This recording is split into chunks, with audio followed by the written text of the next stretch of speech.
الحمد لله رب العالمين الصلاة والسلام على أشرف الأنبياء والمرسلين وعلى آله الطيبين الطاهرين وعلى آله وأصحابه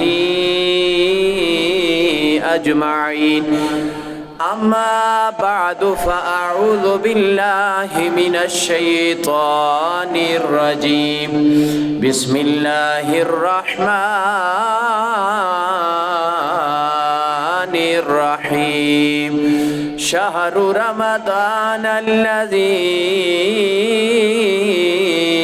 أنزل فيه القرآن آمنت بالله صدق الله مولانا العظيم وصدق رسوله النبي الكريم الأمين الصلاة والسلام عليك يا سيدي يا رسول الله وعلى آلك وأصحابك يا سيدي يا حبيب الله يا مصطفى خير الورى آقا تیرے جیا کوئی نہیں کنوں کواں تیرے جیا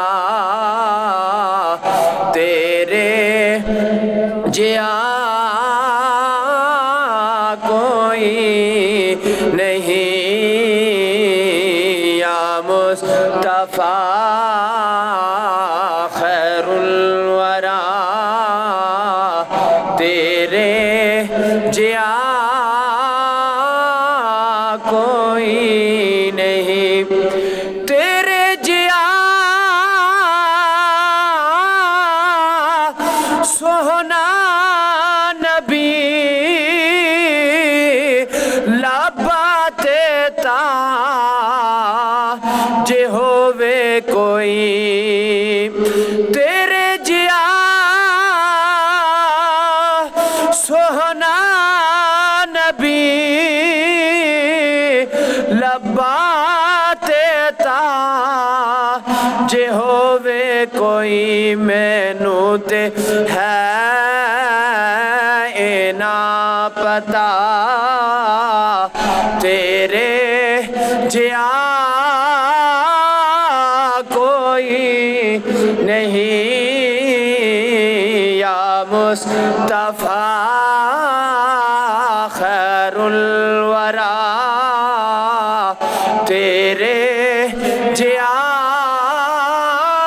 کوئی نہیں بعد از حمد و صلاۃ قابل صد تعظیم جمیع حضرات السلام علیکم ورحمۃ اللہ تعالی وبرکاتہ۔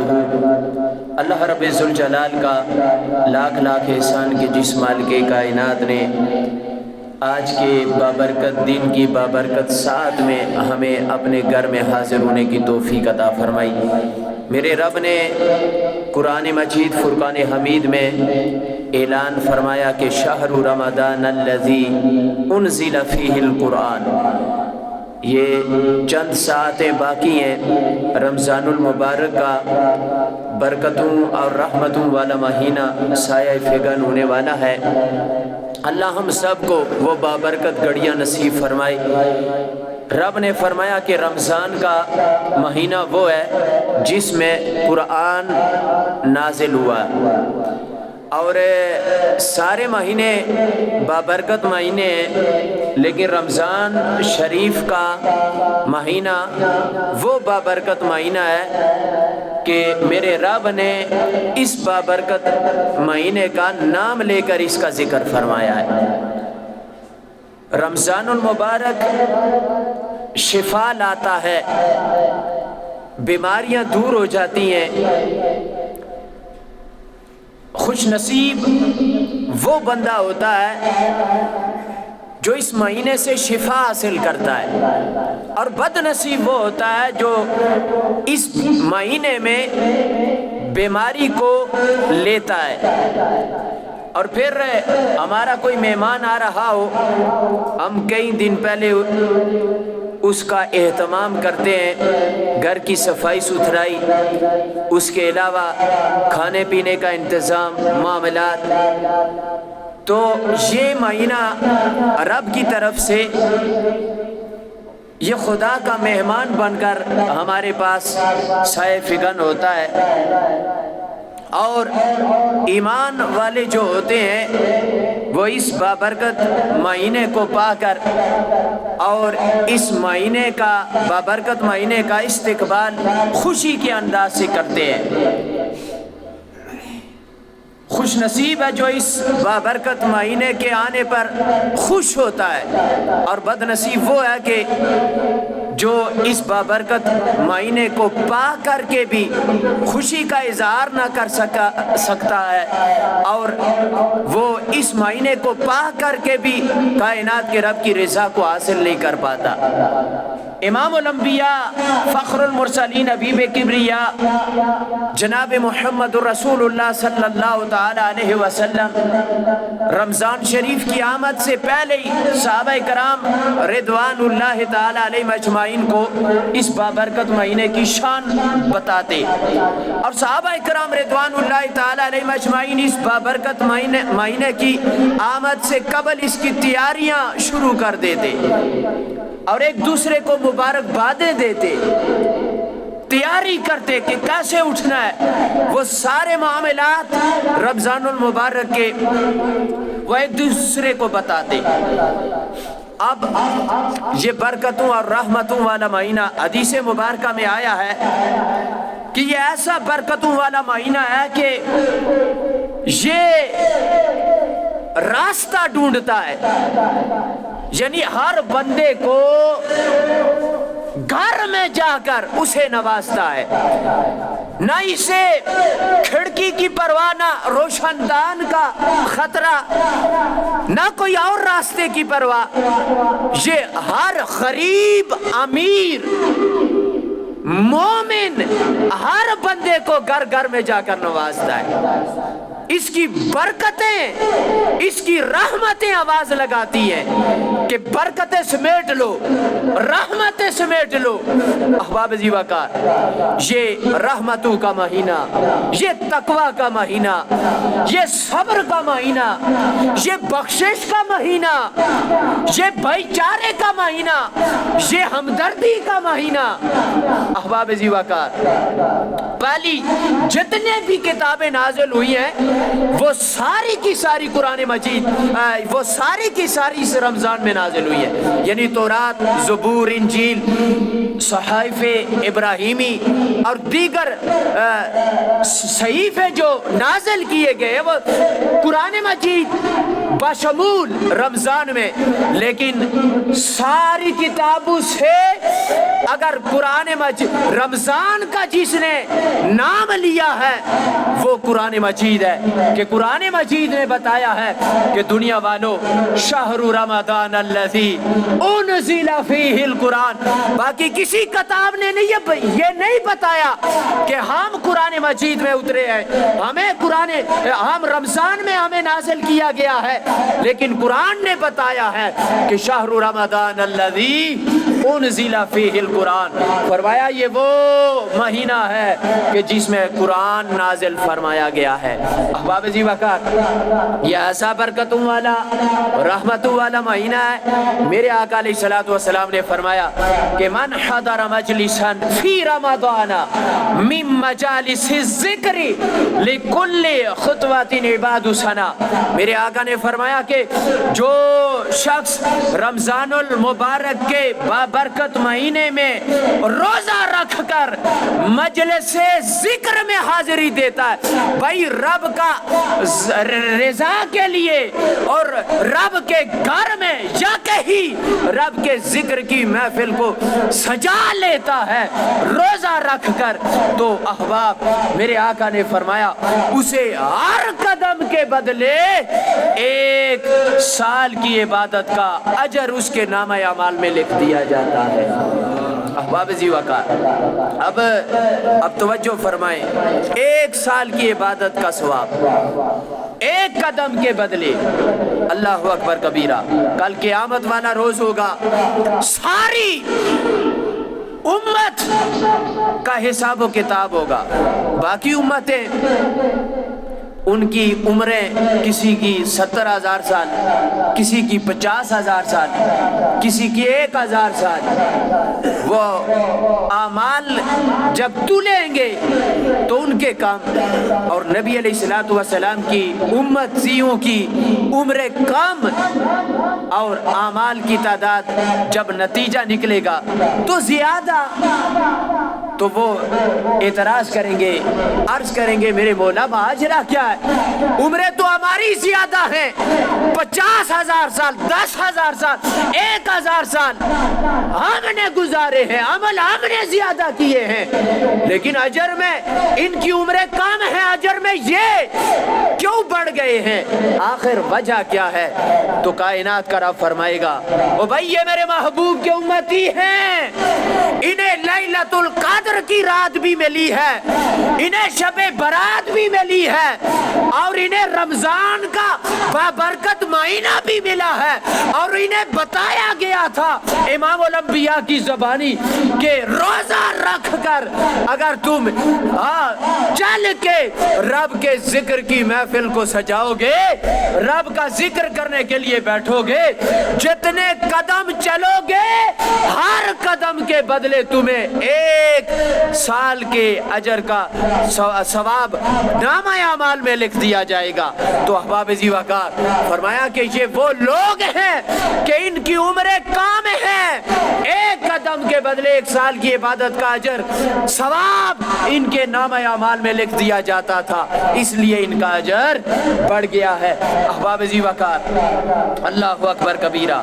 امام الانبیاء نے فرمایا اذا جاء رمضان، کہ جب رمضان شروع ہو جاتا ہے، فتحت ابواب السماء، فرمایا کہ آسمان کے دروازے کھول دیے جاتے ہیں، فتحت ابواب الجنہ، میرے آقا نے فرمایا پھر جنت کے دروازے بھی کھول دیے جاتے ہیں، اور فرمایا کہ فتحت ابواب الرحمہ، فرمایا رحمت کے دروازے بھی کھول دیے جاتے ہیں، اور غلقت ابواب النیران، اور دوزخ کے سارے دروازے بند کر دیے جاتے ہیں۔ باقی مہینوں میں آسمانوں، جنتوں، رحمتوں کے سارے دروازے بند کر دیے جاتے ہیں، لیکن رمضان کا مہینہ آتا ہے تو فرمایا رحمت کے دروازے کھول دیے جاتے ہیں، آسمانوں کے دروازے کھول دیے جاتے ہیں، اور جنتوں کے دروازے کھول دیے جاتے ہیں، رحمتوں کے دروازے کھول دیے جاتے ہیں۔ احباب ذی وقار، بعض خوش نصیب وہ ہوتے ہیں جن کی دعاؤں اور عبادتیں ان کی پرواز کر کے جنتوں کے دروازے تک پہنچ جاتی ہیں۔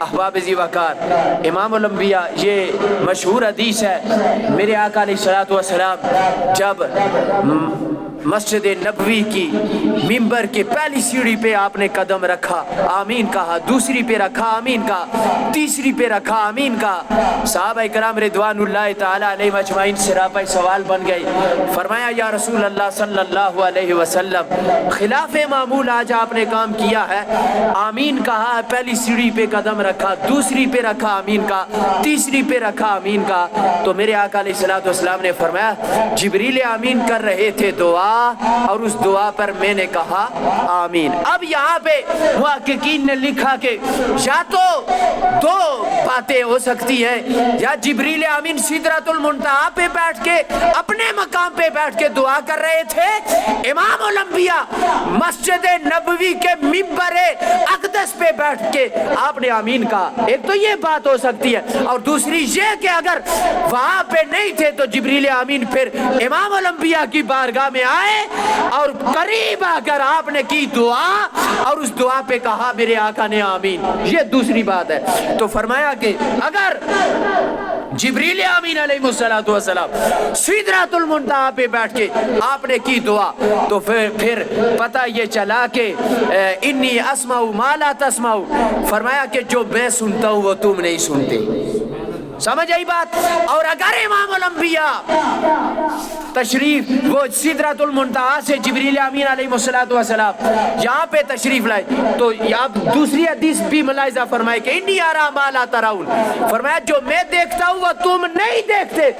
اگر سید الملائکہ قریب تشریف لائے تو باقی صحابہ نے نہیں دیکھا، میرے آقا نے فرمایا سید الملائکہ دعا کر رہے ہیں انی ارا ما لا ترون، جو میں دیکھتا ہوں میرے غلاموں وہ تم نہیں دیکھتے، جو میں سنتا ہوں وہ تم نہیں سنتے۔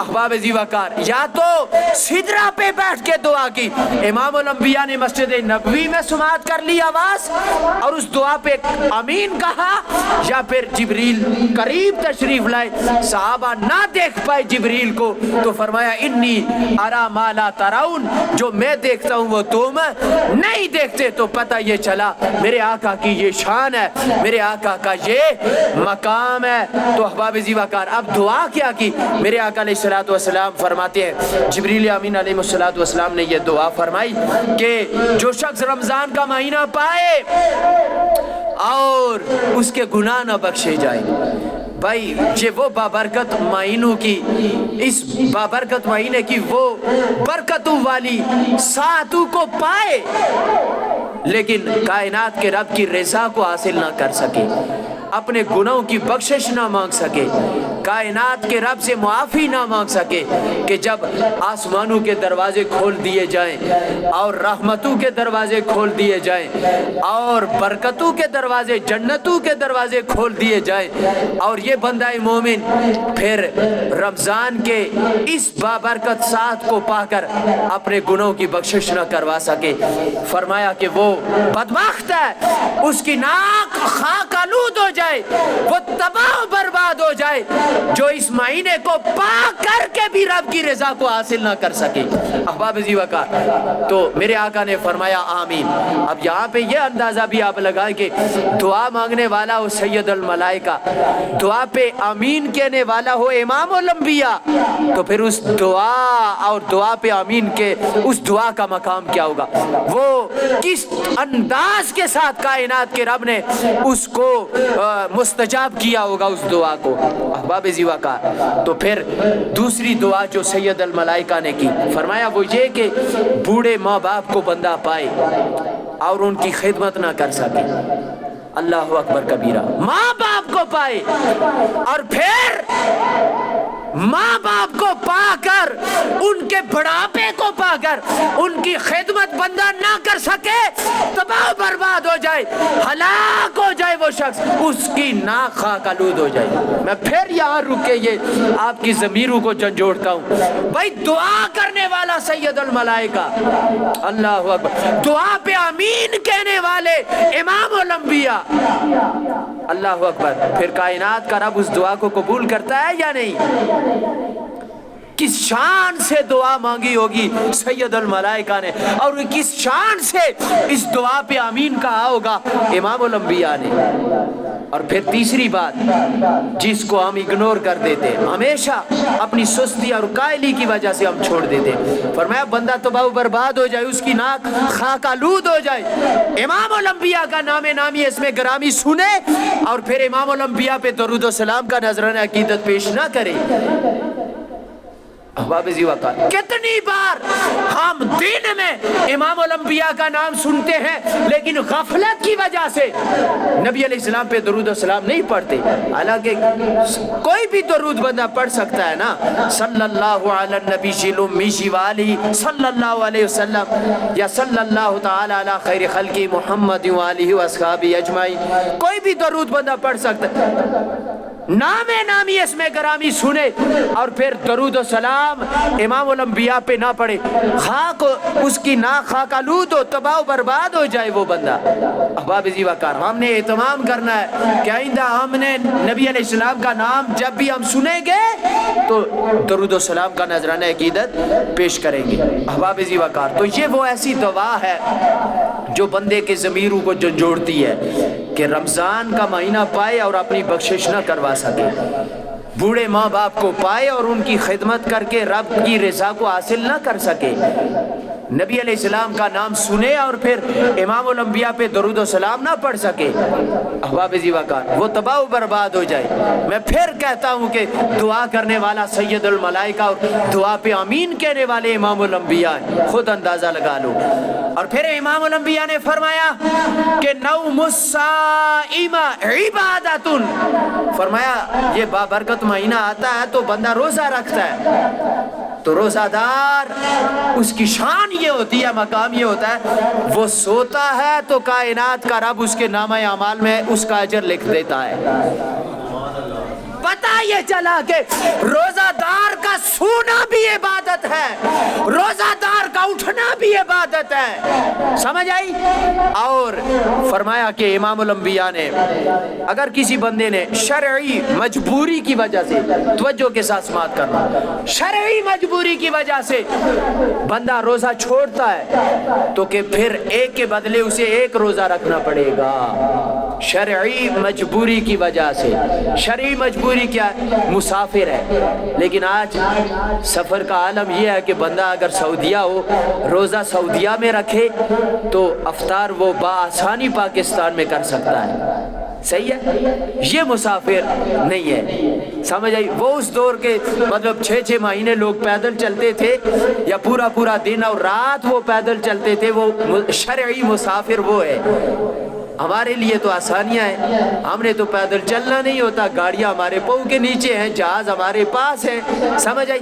ہاں، بیماری کی کا عذر ہے، کوئی شرعی مجبوری ہے کہ جس کی وجہ سے وہ روزہ رکھ نہ پایا تو ایک کے بدلے پھر ایک اس کی قضا کرنا پڑے گی.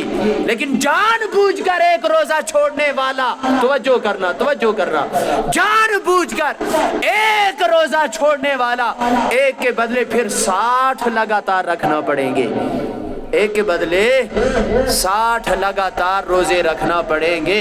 احباب ذی وقار، اس لیے کوشش کرنا کہ کبھی جان بوجھ کر روزے کو ضائع نہ کرنا. یہ مواقع بار بار نہیں آتے.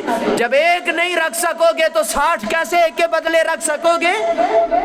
یہ بات سمجھنے کی ہے. تو احباب ذی وقار، کبھی بھی ان بابرکت لمحات کے اندر شرعی مجبوری نہیں ہے تو کبھی اپنے روزے کو ضائع نہ کرنا. احباب ذی وقار، اللہ اکبر کبیرہ. اور حدیث پاک میں ہے پھر رمضان المبارک کا ادب، احترام. اب تو ہماری حالت یہ ہے، ہم نے تو گناہ کو گناہ سمجھنا ہی نہیں ہے نا. صحابہ کرام رضوان اللہ تعالی علیہم اجمعین پوچھتے ہیں، یا نبی اللہ، جنتی جہنمی میں فرق کیا ہے؟ فرمایا جنتی وہ ہے گناہ وہ کرے بندہ لیکن پھر نادم ہو جائے، شرمندہ ہو جائے کہ مجھ سے غلطی ہو گئی، یا میں بشری تقاضا رکھتا ہوں. لیکن جہنمی وہ ہے، یہ بندہ جنتی ہے جو گناہ کر لے اور پھر شرمندہ ہو جائے، رب سے معافی مانگ لے، توبہ و استغفار کر لے.